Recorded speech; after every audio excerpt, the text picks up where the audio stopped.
this video, we're going to go through setting up our Swivl device. As we open up our Swivl case, we have access to the Swivl unit itself, the instructor remote sitting on the back of the unit.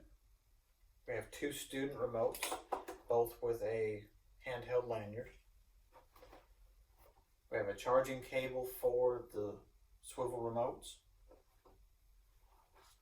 a charging brick that has 4 USB slots available to it.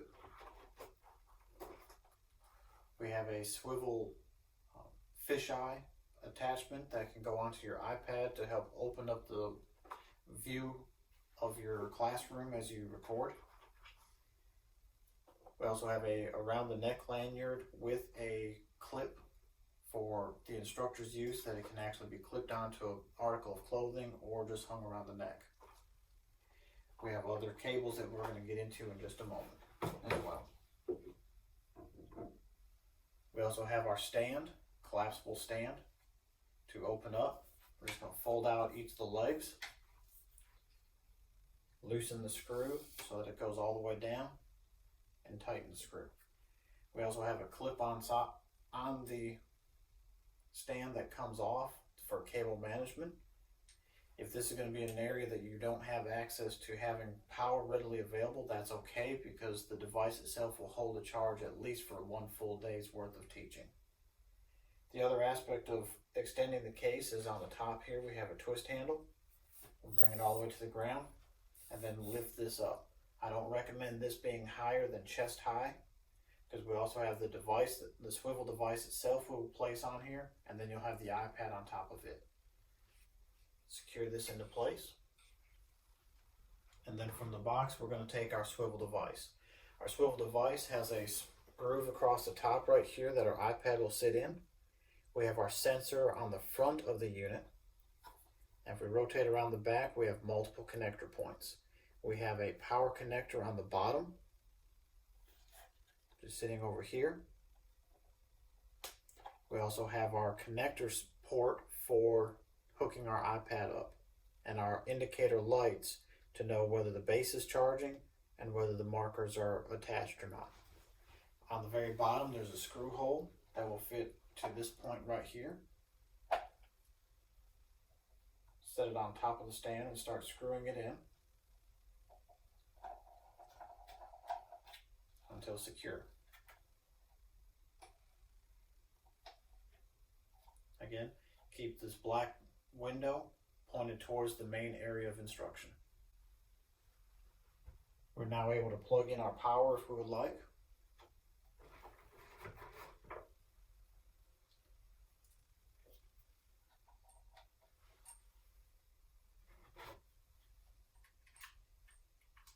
You can plug multiple things into this power brick. We have enough ports to be able to plug the base unit, the remote charger, your iPad, and anything else, if one additional item if needed.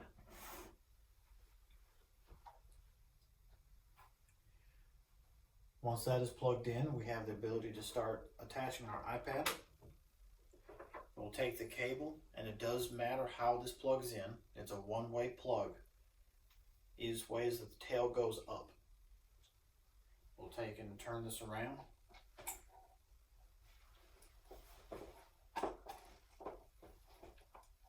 See the center point right here.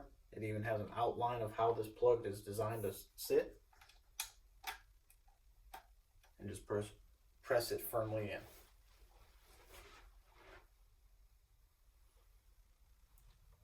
We now add our iPad.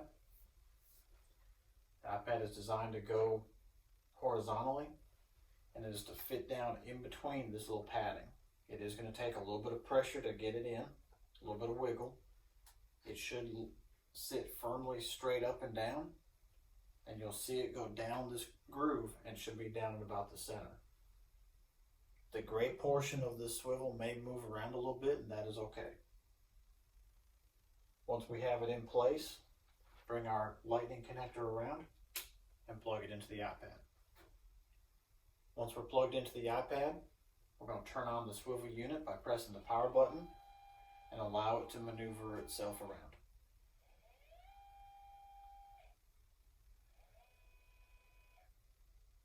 Once it is finished doing its calibration and settings, we will open up the iPad and open the Swivl app. It is already asking if we would like to communicate with the Swivl device. We want to allow. And because we've already logged into the Swivl with this iPad on its device, it automatically loads. Our Swivl device is now ready to be used. To pair our remotes, we will click on the Swivl icon in the corner, and it wants us to turn on our marker. So to turn on the marker, we'll remove the instructor remote first, press and hold the power button on the side, and it will start blinking. It has now found this remote and will start to follow it at this time. To stop it from following, press the center button and it will turn off the tracking, and you can now move without the remote moving with you. If you want it to start following you again, press it, the center button, and it will then follow. It will go down and it will go up.